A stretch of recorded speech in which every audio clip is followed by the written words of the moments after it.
ফুলকপি আলু চুলায় বসে, ডিম মেশে তাতে অল্প রসে, ঝাল নেই বেশি মশলা কম, ঘরোয়া স্বাদে ভরে মন, ভাতের সাথে এক থালা সুখ, দিনের শেষে শান্তির মুখ।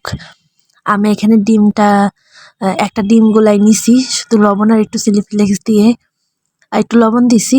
আবার কেউ ভাবেন না যে লবণ দিই নাই। খুব সুন্দর করে আমি কড়াইয়ে ঘোরায় ঘোরায় করে নিছি। কেউ আবার কালো কড়াই দেখে নাক ছিটকায় না, যারা কালো কড়াই রান্না করে তারা জানে এটা পুরো ফ্রাই প্যানের উপর দিয়ে কিন্তু কোনো লেগে যায় না। আমি এখানে খুব ভালো করে ডিমটা উল্টা পাল্টায় হালকা করে ভেজে নিছি। মানে অল্প মশলায় রান্না যাকে বলে আমার বিশেষ ব্যক্তিগত রান্না আমার ঘরের। আমার বাসায় বেশিরভাগ ভিডিও না করলে এভাবে রান্না হয়।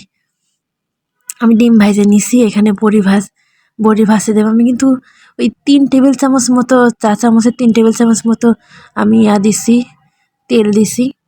আমি এখানে বড়িটা খুব ভালো লাল লাল করে ভেজে নিছি।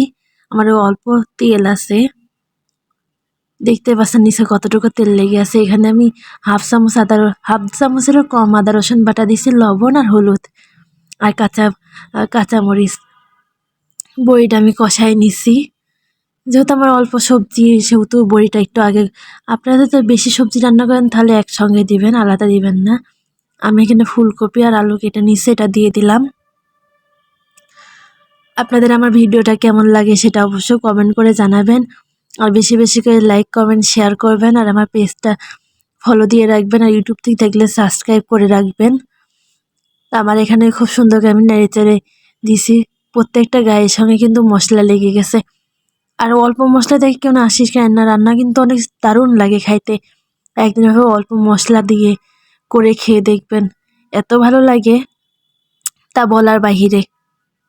আমি ভয়েস দিচ্ছি, এখন আমার মুখে পানি আসছে।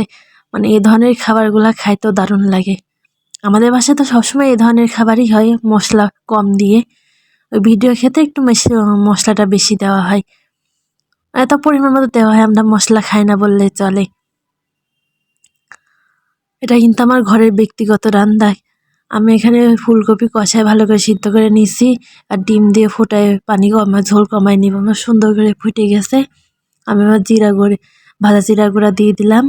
আমার আজকের ভিডিওটা এই পর্যন্ত। আল্লাহ হাফেজ।